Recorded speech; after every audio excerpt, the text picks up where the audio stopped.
We had a bit of a turmoil this morning with some issues at work we had to deal with, but we got over it and we made it. And it's just so nice to be here today, and I really hope that everyone has their seatbelts on today. When I'm getting close to the end, I'm going to show you a preview of what I'm going to show you next week, and next week you're going to need shoulder straps and seatbelts. What's going on over in Europe right now, and all the religions other than Bible-believing Christians, I'm going to tie it all in together. And take a good look. I want you to look right here. I want you to look for moons. I want you to look for black boxes and moons. Very carefully in these images that are coming up. And I'm calling this today, I am Lucifer 5, Follow the Money and the Black Box. Pastor Gaines last week when he was preaching said just follow the money, and today we're going to follow the money. So what's this big attraction? I mean, in the Muslim they have the Kaaba, which everybody bows to. That's their largest idol. Everybody bowing to a black box. By the way, how many sides does a box have? A cube? Does anybody know how many sides it has? When you think of box, you think 4, but it's a cube. It's got 6 sides. But anyhow, everyone's bowing to the 6-sided idol. Everybody in the world bows to this thing that's Muslim. It's an idol, guys. It's the biggest, most obvious idol, but it's also full of idols. I can't show you this week. It's full of idols, that black box. And I want you to watch for the black boxes. Watch for black smoke, black boxes, and moons. Very carefully in these images. I'm going to ask you some questions. Okay. So what attracts everyone? It's an idol in plain sight. It's the well of Zamzam. In Islam, it's the well of Zamzam. That's built over the well of Zamzam. What is the well of Zamzam? That's when Hagar was sent away from Abraham, and her son Ishmael was dying of thirst, and she put the boy within a bow shot to die, and she cried out to the Lord. And the Lord opened her eyes and showed her where the water is, this well of Zamzam. Okay, so it's located, I'll just tell you a little bit about it. The Zamzam well is located within the Masjid al-Haram in Mecca, Saudi Arabia. And at the Kaaba, which is the holiest place in Islam. Now, according to Islamic belief, it is a miraculous generated source of water from God, which began thousands of years ago with Ishmael. He was thirsty and kept crying for water. Well, I didn't quite find that part in the scripture, but God heard the lad. I didn't find in the scripture where he was crying for water, but his mom was. His mom was crying for the lad. But maybe it's there and I missed it. Millions of pilgrims visit this place each year when performing the Hajj and pilgrimage in order to drink its water. They're going there to drink the water from Zamzam. Now they're doing a ritual when they're there. They're doing rituals. And we're going to look at the rituals they're doing today and how it ties in with the Roman Catholic Church and how it ties in with the Charismatics today. We're going to go to Genesis 21 for this. And I hope you're going to see all these images before I'm done here. But I'll just read Genesis 21:14. And Abraham rose up early in the morning and took bread and a bottle of water and gave it unto Hagar, putting it on her shoulder. And the child sent her away, and she departed and wandered into the wilderness of Beersheba. Genesis 21:19, a little further down. And God opened her eyes, and she saw a well of water, and she went and filled the bottle with water and gave the lad to drink. That's the well of Zamzam. Now, did we go through all the images already? Yeah, okay. So you can get video 1 ready, just don't start it yet. It's called The Muslims Enter. Now, how many religions did you guys see representing a black box and smoke here? How many different religions did you notice up there? Let's say 1, 2, 3. Anybody got a wild guess? How many religions you saw up there in those images? All of them. Except Bible-believing Christians. All of them. Including the Hindu religions. And they all had either a moon, black smoke, or a black box. Or all 3. Interesting. Okay, but we're going to get there, but not right now. Video 1, the Muslims Enter Act. That'll be, that'll be the funeral videos. Now we're going to have to go back 10 years in time to show you what's going on today. We're going back 10 years. There is time travel in the Bible. It's full of it. One day I'll talk about that. Charlie, this crowd is just the same as it looked back in 1978. The St. Peter's Square was ancient heartbeat of the church reasserting itself. No matter how spectacular a pontificate is, and this one was certainly spectacular, the third longest papacy ever, and an amazing figure of a pope who helped advance the cause of nonviolence in the world. No matter how spectacular, that pope will be buried with the same basic ceremony that all the others were. So we're seeing here the long continuation of it. I remember those crowds in 1978 filling the square here. The same ceremony with the coffin in the same place it was then. John Paul, of course, amazed the world with his ability to bring out enormous crowds. When he took his first trip in 1979 to Mexico, 5 million people one day. People had never seen such a crowd as that. And throughout his pontificate, he brought out enormous crowds. And you guys hear that? 1978, 5 million. I worked in Mexico for a year. 5 million Mexicans came to see Pope John Paul II. These people were so poor. The going rate was $7 per month that I was told I can only pay the workers. I give them 14. I give them the rest under the table. Because that's what all the cost them per views. And the government wouldn't allow me to pay more than $7 a month to these people. Mexico, these poor people, millions of them went to see this Pope. They found the money. Everywhere I went in Mexico, every farmhouse, any farmer that had a little bit of money, he would have a shrine of Marian. Every single place. I worked all over the country. Yeah. So, Muslims, why would the Muslims go see the Pope at his funeral? Interesting. Okay, we're not going there yet, but let's go to video 2. President Khomeini of Iran. To get something of a glimpse of the funeral, but basically what they will see is the funeral on giant television screens that have been set up along the way. President Khatami of Iran, who has come here, and it's interesting, one of the 3 nations that President Bush said is part of the axis of evil, and yet he will be seated not far from President Bush, who we are told is on his way here. One of actually 3 presidents, 2 ex-presidents, and President Bush, and Presidents Clinton, and the presidents of America had declared war in Iran, the axis of evil, and they're sitting together, holding hands at the funeral of the Pope. Wow! Go on. Video 3, leaders and governors. What you're looking at as we speak here, as we begin our coverage, is the arrival of the dignitaries, foreign dignitaries. There are representatives of close to 100 nations here. There you see Prime Minister Tony Blair and his wife. He has just announced, of course, there will be an election in Great Britain early in May. Was here for the... And there's Prince Charles arriving just behind the Prime Minister. Okay, you can go to video 4, Prince Charles. Meanwhile, guys, get your fingers over to Revelation 18.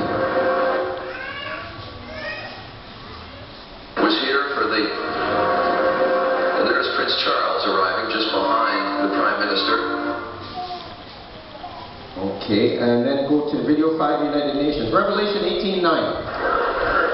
We can see Polish flag, Danish flag, flags from Africa and all parts of Europe. I can see over in the distance a Canadian flag as well, and several Texas flags here in the crowd. This is truly an international crowd of admirers for Pope John Paul, people who have come a long distance in many cases to pay their respects. Okay, we're in Revelation 18:9. And the kings of the earth who have committed fornication and lived deliciously with her shall bewail her and lament for her, and they shall see the smoke of her burning. Video 6, what goes into a pope's coffin when he dies? Meanwhile, guys, go to James 1:27. Inside St. Peter's Basilica will really involve the placement of John Paul's body into the coffin. For the past 3.5 days, as you know, literally hundreds of thousands of people have filed past the funeral bier, getting a look at John Paul's body, waiting for hours and hours and hours for only a few seconds in the presence of the body. But those rites of the placement of the body into the coffin will occur behind the doors of the basilica. There will be a pouch of coins that have been minted during John Paul's papacy, also placed in the coffin, as well as a scrolled account of his papacy, and then a white white silk veil will be put over his face to represent his look at the Father, and also to evoke baptism. And then the coffin will be closed. Did they put a Bible with him?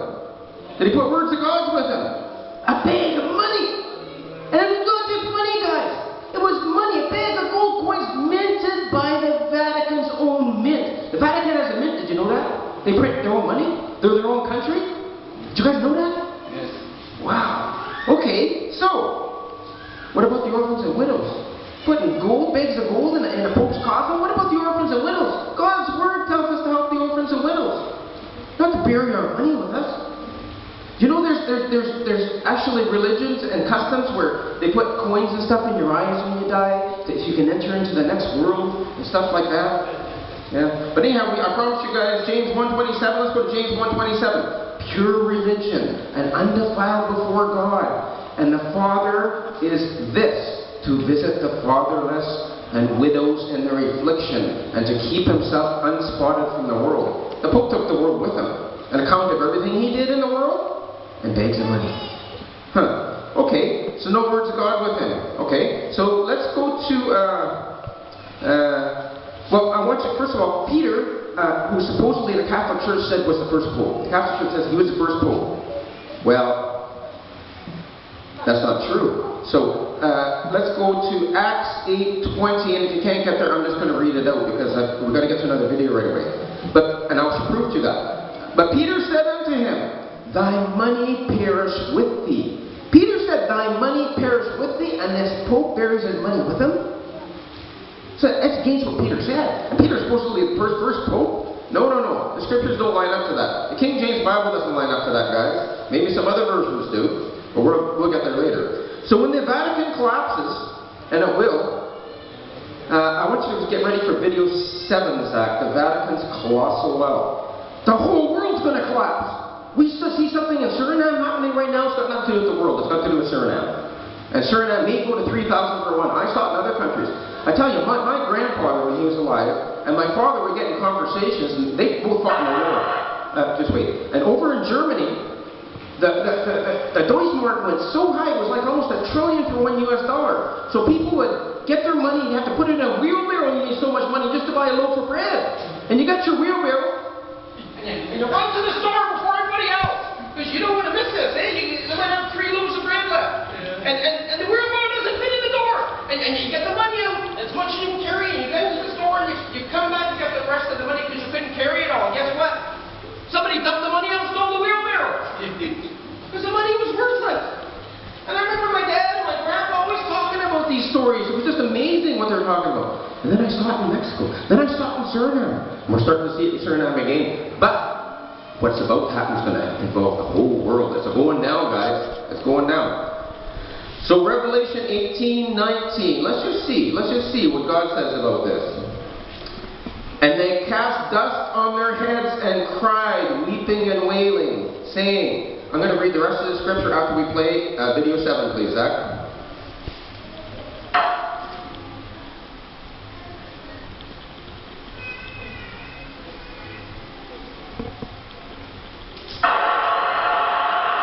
The Vatican rules over approximately 2 billion of the world's 6.1 billion people. The colossal wealth of the Vatican includes enormous investments with the Rothschilds in Britain, France, and the USA, and with giant oil and weapons corporations like Shell and General Electric. The Vatican solid gold bullion worth billions is stored with the Rothschild-controlled Bank of England and the U.S. Federal Reserve Bank.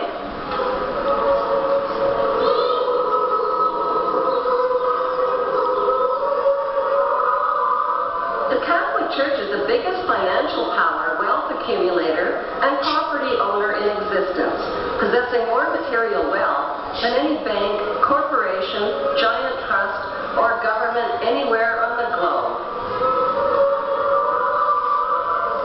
The Pope, who is the visible ruler of this colossal global wealth, is one of the richest men on earth. While 2/3 of the world earns less than $2 a day, and 1/5 of the world is underfed or starving to death, the Vatican hoards the world's wealth, profits from it on the stock market, and at the same time preaches about giving. How does the and Vatican accumulate all that wealth over the millennium. One method was to put a price tag on sin.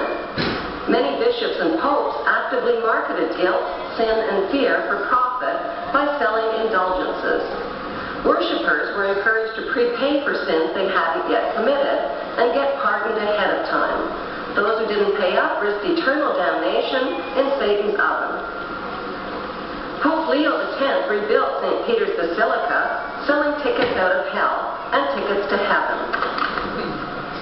During the Dark Ages, the Catholic Church not only hoarded the wealth they collected from the poor, but hoarded knowledge. They kept the masses ignorant and in the dark by denying them a basic education.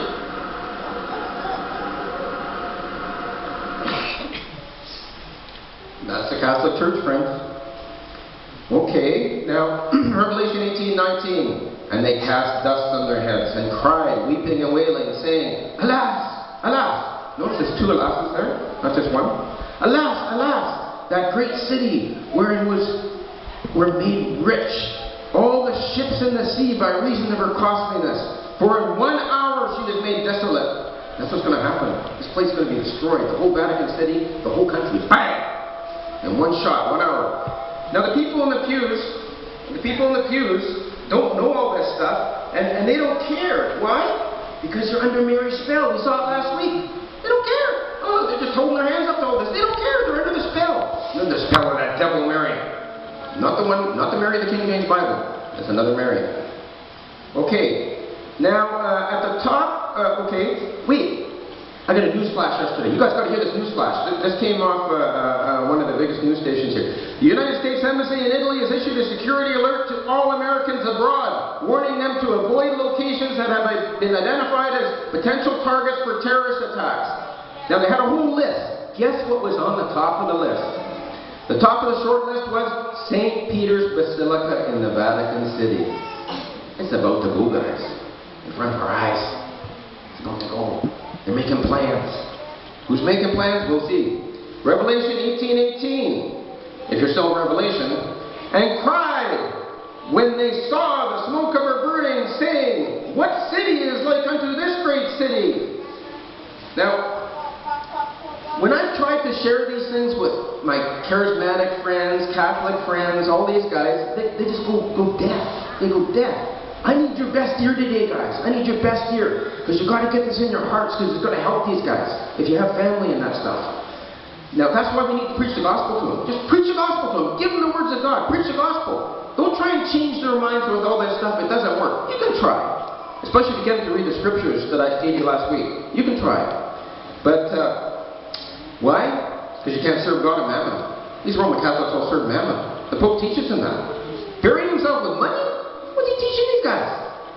Okay, so I want to go. I'm just going to show you a little bit about that, and I'll tell you why. I'm going to read the scriptures to you. You don't have to go to them. You can mark them down. You can check all this out yourself. Matthew 6:24. No man can serve two masters, for either he will hate the one and love the other, or else he will hold to the one and despise the other. Ye cannot serve God and mammon. That's why all these big charismatic churches with all these people getting all these tithes and offerings and these seed money, they get so much money, they can't serve God and mammon. Those men are all lost. You know, the biggest church here in Suriname, the biggest, fastest growing church was in Lopos. The apostle, well, there's only 12 apostles in the Bible, he calls himself an apostle. He now says that he is a seer. And these things that we saw on the videos last week. He says he is these things. It's just amazing. But I can't get there today. But very interesting what's going on there. So we're going to go to... now I read that to you. You cannot serve God and mammon. And it says in 1 Timothy 6:10, For the love of money is the root of all evil. Now I'm only going to read the first part. This is God's words. The love of money is the root of all evil. Now we know that, but you know all the other Bible versions don't say that. They teach you something else, which is going to get you to follow this guy. What do they teach you? Let's go to the NASB. For the love of money is a root of all sorts of evil. So the King James Bible is telling us all evil. The other Bibles say, well, this evil, that. They get to pick and choose. They become the final authority. God is no longer James Bible, guys, you're in trouble. We give them free in this church. Anyone doesn't know that, you need a King James Bible, you get one free today. Video 8. Up out of the pit.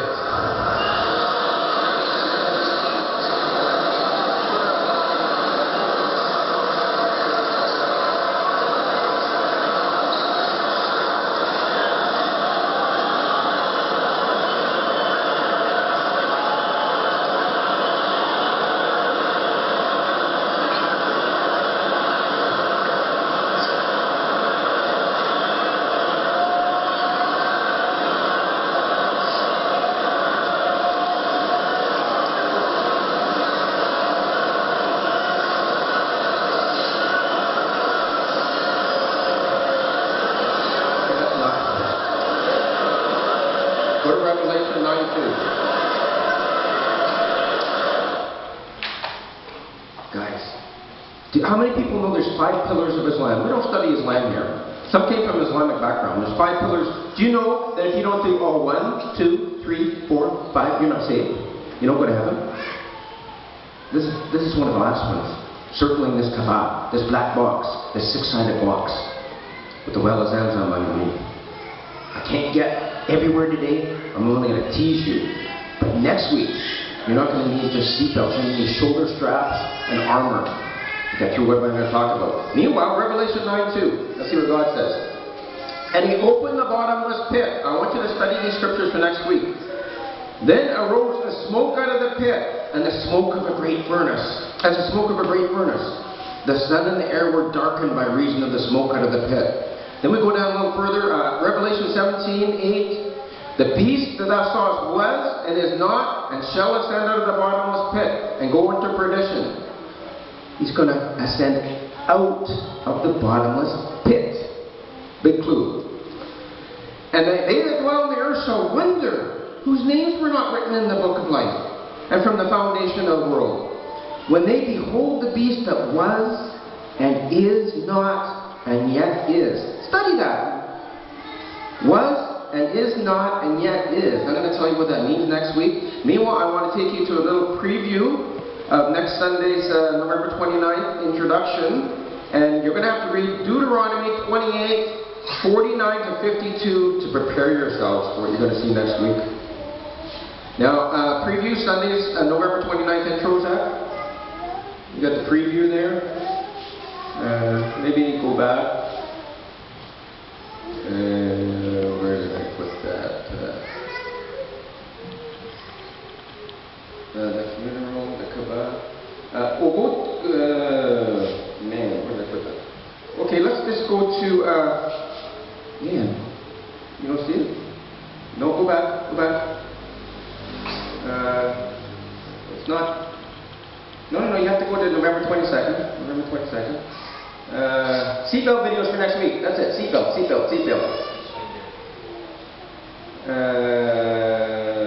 Wait. No.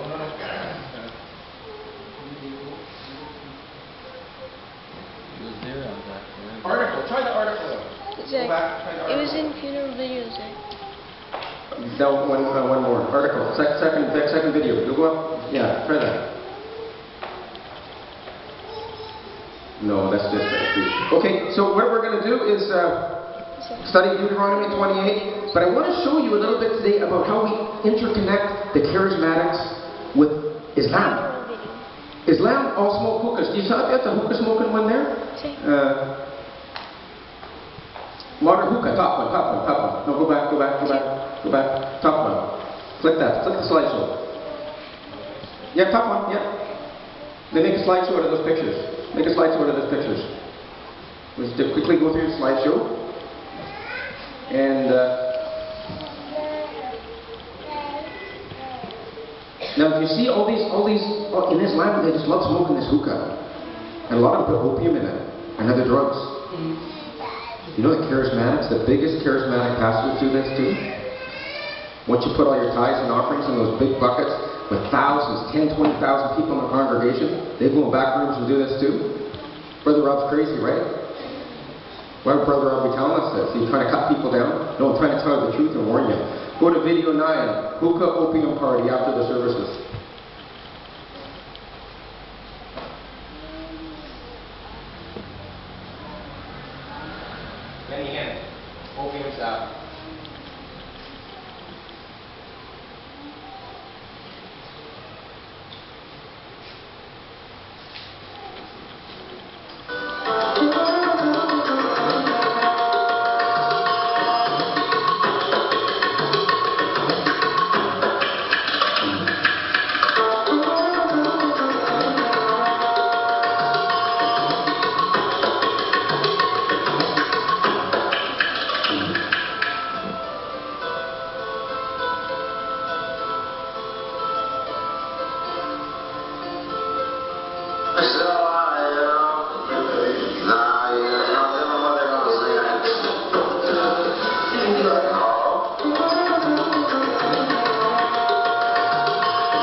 counting the money.